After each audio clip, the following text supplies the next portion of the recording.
মেয়ের জন্য কেক বানাইলাম, সাথে ডাইনিং টেবিলটা গুছিয়ে নিলাম। সো হ্যালো এভরিওয়ান, আসসালামু আলাইকুম, ওয়েলকাম জানাচ্ছি আমার একটা ডেইলি ব্লগে। মেয়েটা আজ 2 দিন হলো শুধু বায়না করতেছিল সে কেক খাবে। আসলে কেকের ক্রিমও ছিল না, এই জন্য কেকও বানাইতে পারিনি। এই ফার্স্ট টাইম আমি ক্রিম দিয়ে কেক বানাবো, যদিও কখনো বানাই নাই আমি ক্রিম দিয়ে কেক, তো এটাই ফার্স্ট টাইম বলা চলে। তো যাই হোক, যেমনই হোক, নিজের জিনিস নিজের হাতের জিনিস মানে খাওয়াই যায় আর কি। তো কেকটা আমি এখানে রেডি করে নিব আর কি চুলায় দেওয়ার জন্য। তো এখানে আমি সব কিছু এলোমেলো দেখতে পাচ্ছেন। তো এলোমেলো দেখেই আসলে কারো কারো হতে পারে যে মেয়েটা আসলে অনেক নোংরা।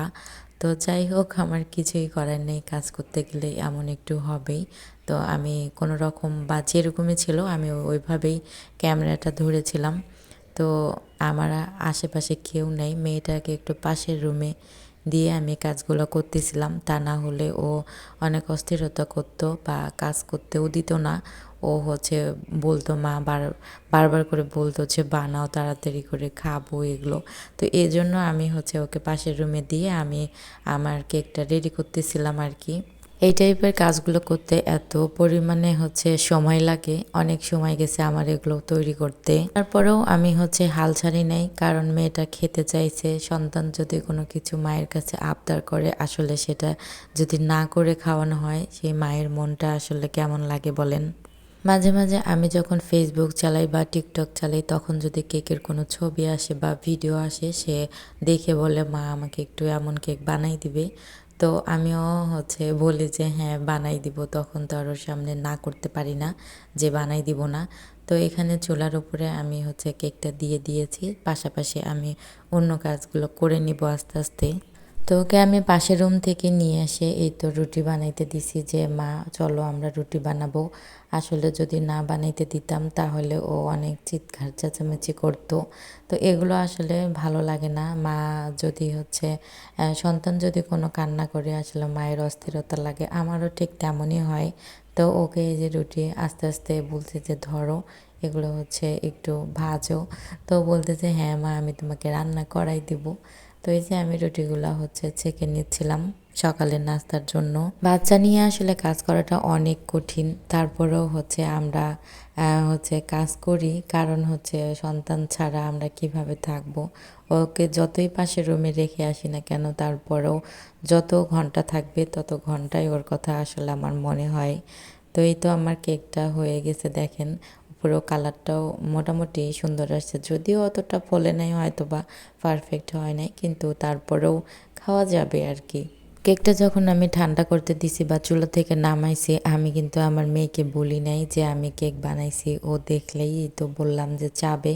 তো রুটিটা ভাজার পরে এখন আমি ডিমটা ভেজে নেব, আর সকালের নাস্তাটা আপনাদের ভাইয়াকে রেডি করে দেব, কারণ তার লেট হয়ে যাচ্ছে।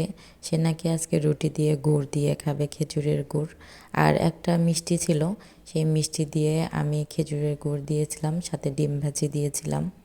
সকালের নাস্তায় আজকে কোনো খুব একটা ঝামেলা হয় নাই, শুধু রুটিটা গতকালকে ভেজে রেখে দিয়েছিলাম আর কি, মানে ছেঁকে রেখে দিয়েছিলাম, সেটাই জাস্ট শুধু ভেজে দিলাম।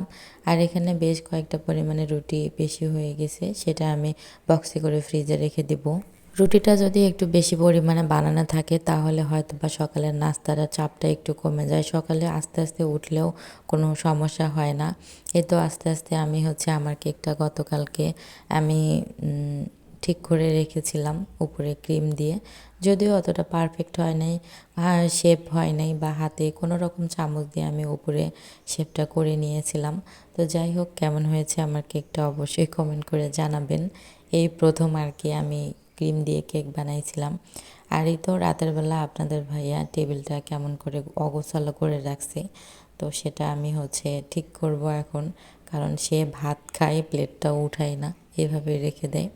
তো যাই হোক, ছেলে মানুষ আসলে কোনো কাজ করতেও চায় না, তো আমিও অতটা প্রেশার দিই না, যতটুকু সে করতে পারে ততটুকুই করে আর কি। টেবিলটা আসলে নোংরা হয়ে থাকলে একটুও ভালো লাগে না আমার। যখন রুমে ঢুকি বাহির থেকে, তখন টেবিলটা একদম চোখের সামনে পড়ে। তো এই জন্য আমি টেবিলটা একদম গুছায় রাখি সব সময়, কারণ যেন বাইরে থেকে কেউ যদি আসে বা আমি দরজাটা একটু খুলে রাখি, তখন কিন্তু টেবিলটা দেখে মানে চোখে পড়ে আর কি। তো ওই তো আমি সুন্দর করে টেবিলটা গুছিয়ে রেখেছি। আমরা আসলে সব মেয়েরাই চাই আমাদের রুমের বা জিনিসগুলো সবগুলোই সুন্দর করে গুছিয়ে রাখতে, কিন্তু আসলে না হয় না। কাজ করতে গিয়ে একদম সেগুলো এলোমেলো হয়ে যায়, বা আমাদের বাসায় যদি ছোট বাচ্চা থাকে তারাও কিন্তু এলোমেলো করে। আর সকালে এই তো দেখতে পাচ্ছেন রোদ উঠছে, অনেক সুন্দর রোদ উঠছে। তো আপনাদের সাথে কথা বলতে বলতে আমি ভিডিওর শেষ পর্যায়ে চলে এসেছি। সবাই ভালো থাকবেন, সুস্থ থাকবেন, দেখা হবে পরবর্তী একটা ব্লগে। আল্লাহ হাফেজ।